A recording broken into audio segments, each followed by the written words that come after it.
We are born in sex. Why are we shaming that? Why are we not talking openly about that? Hello, beautiful people. Welcome back to Gladys on Love. Today is really very good. Well, this is gonna be just a storytelling for this video. I just want to share a very beautiful conversation that I had with a fellow Filipina who is currently living in the US, and I wish I could invite her to be a guest in this channel, or I really would love to create a series of video with her.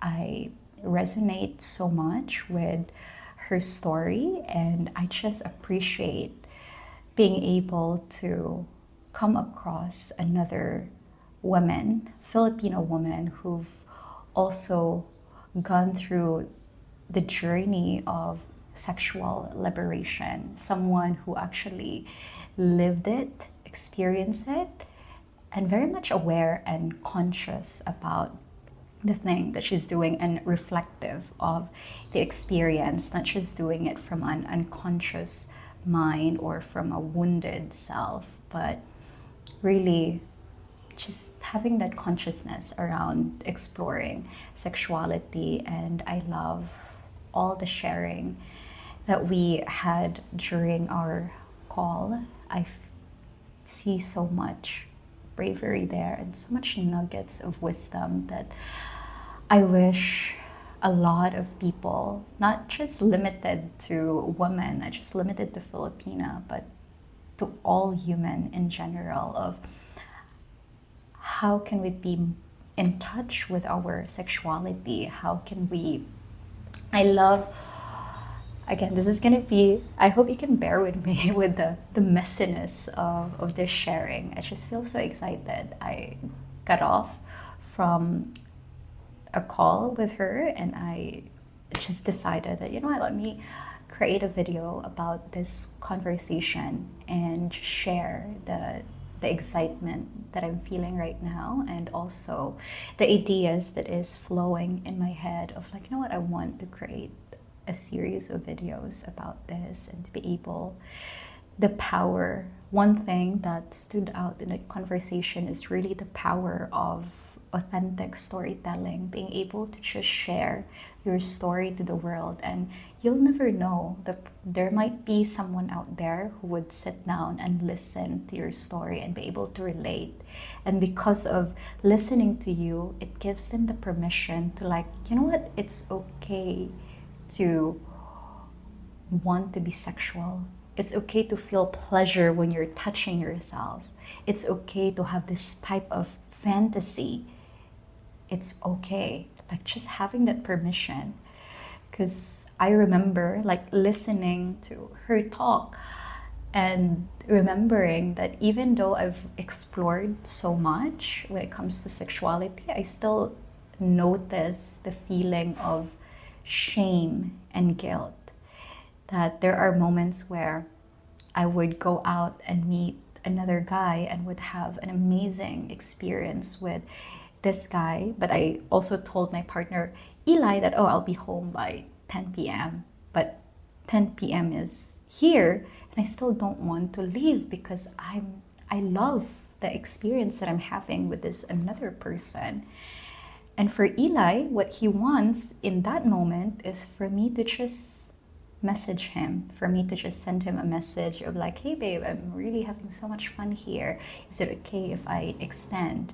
And he would probably say yes, because, and I'm so grateful to be able to find a partner who can celebrate my pleasure, can celebrate my sexuality and be supportive of it.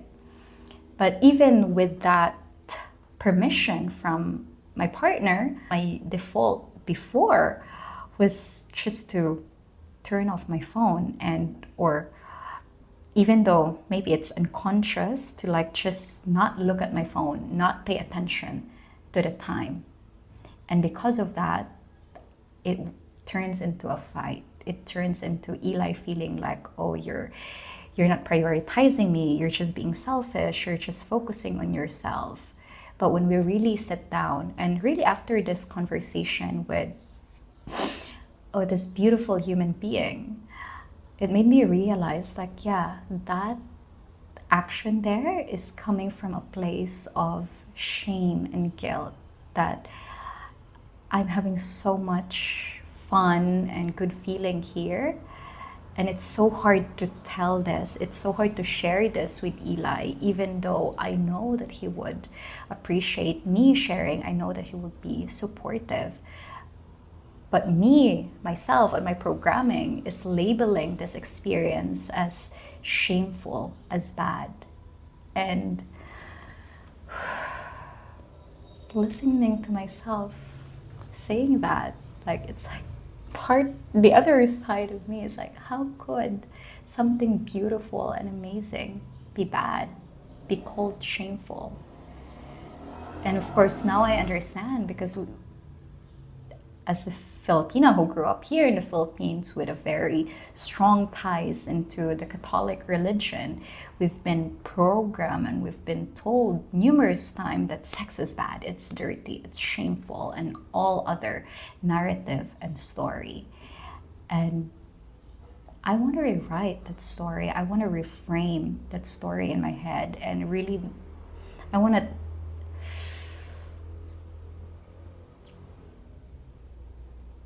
just going back to the whole point and the purpose of me creating this YouTube channel, and the main goal and purpose for me is to normalize the topic of sex. Like, we are born in sex. Why are we shaming that? Why are we not talking openly about that? Why are we not exploring that? You know, for me, it's also, sex is the final frontier of personal growth, because I've grown so much by exploring my sexuality. I was able to feel confident with my body. I was able to, like, voice what I want and what I need in that moment. I was able to allow myself to submit to my lover, being a submissive. I was able to also know that I can lead when I'm in my dominant role, realize that, oh, I can actually lead my partner. I can take care of my partner. And there's so much strength and power there that I was able to feel and experience. And it's all because of exploring sexuality. Oh, I can actually, this one is from this beautiful woman that I just talked to. Like, she did burlesque and even founded a burlesque, club. And I love how why she decided to do that is, in burlesque, you can dance, and it's really, you have the autonomy to decide how much clothes you want to take off, how much skin do you want to show, and you're not forced to do that, but it's really you who made the decision. It's you celebrating your sexuality, celebrating it with other people who's watching, who actually celebrates that with you. And there's that sense of being seen for who you are, for your entire being, you as a woman, you as a person, and you as a sexual being. And it's just so amazing. And I'm overflowing with so much love, gratitude, and appreciation. And I'm just so grateful that because again, it's so rare to find people who can relate, because again, there's so few people who goes into this path of really understanding and exploring sexuality, and that's so understandable based on their history of religion, society labeling sex as bad.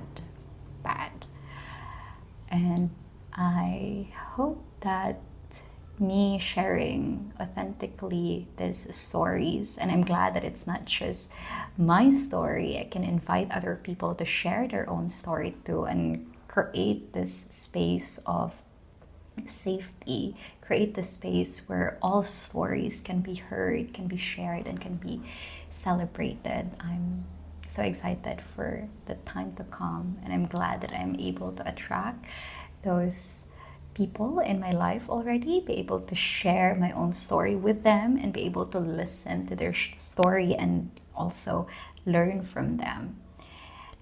There's so many things that I think we could actually talk about, like the different stages of awakening sexuality. I love that this beautiful woman who I just talked to, she shared her awakening stages of the story. And I really would love to invite her pretty soon and share those.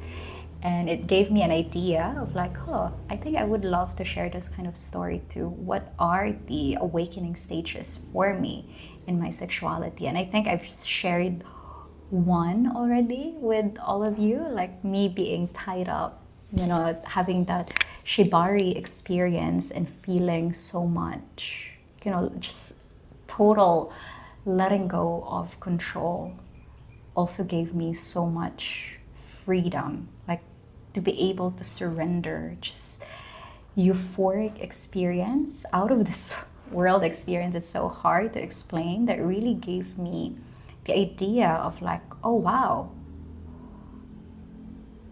when I didn't experience, maybe if someone would tell me a story of them being tied up by a complete stranger, I would judge and I would like shame it. But me being in this experience here and actually experiencing it, and thankfully it's not a criminal. I'm glad I was able to attract an amazing human being as well, my friend, my Japanese friend whom I had that first shibari session, because then that really opened my brain up to exploring sexuality more and the different facet of sexuality, exploring BDSM, exploring different kinks and fetishes out there, and really understanding, not just exploring so that I could experience, but exploring so I can understand, why do people want to do this? What are they getting out from it? And for me, with being tied up, the shibari, the rope bondage, it's complete surrender and letting go. For me, it's being able to build the trust towards the person who's tying me up, and reclaiming those power, reclaiming those emotion, and then a different, being a submissive, like to be completely submit yourself to your lover as well, and to be in your full pleasure and just relax and receive and let your partner take care of you. And then switch it to, if I'm in my dominant stage, I'm in a place where like, you just lay down there and let me be the one to take care of you. All you have to do is receive, relax, and enjoy, and be a good boy. And so many other, so yeah, it's amazing. In the next video that I will make, I will share my awakening stages. When was the first time that I actually opened up to this idea of, when I started having a better relationship with my sexuality? Because when I started, I'm not like this. I'm not so open. I'm not so very liberated when it comes to sexuality. I'm just like any other Filipina out there. I used to be so conservative, shameful about sex, and even up until now, there's those emotions that are coming. Now I just have better tools to navigate them. But again, back then in the past, I'm just ordinary girl having a lot of thought about sex and thinking that it's bad and it's shameful and I shouldn't do it. And when I do, I have all of those guilt and shame towards me. And I'm so grateful that those stages of my life lead me to where I am now, to where I am now confident, comfortable in my own sexuality, and even having the passion of being able to share this to the world, even though I know that there's going to be a lot of criticism, judgment towards other people. And for those of you who will judge, who will shame, and who will lash out negative comments in the chat, I welcome that and I expect that, because when there's something that you don't understand or something that just contradicts to what you believe, your response is to protect what you believe. And that protection, the manifestation of that is judging the person who actually contradicts to your belief. And it's some sort of survival, reaction. And that's totally fine. I can honor you with that. But I also want to let you know that those hurtful comments, even I have this point of view, still hurts, still affects me. And I'm not preaching here for everyone to follow my footstep, but I'm just sharing genuinely my own experience, and I hope it will be received in a more open and curious mind. And with that, I'm gonna end this video. Thank you for sticking all the way through, and hope to have you again for my next video. And I would love to also hear your thoughts about this topic and any question that you may have, so that in my live stream I can answer them real time. And I do coaching, relationship coaching, sexuality coaching, feminine embodiment coaching.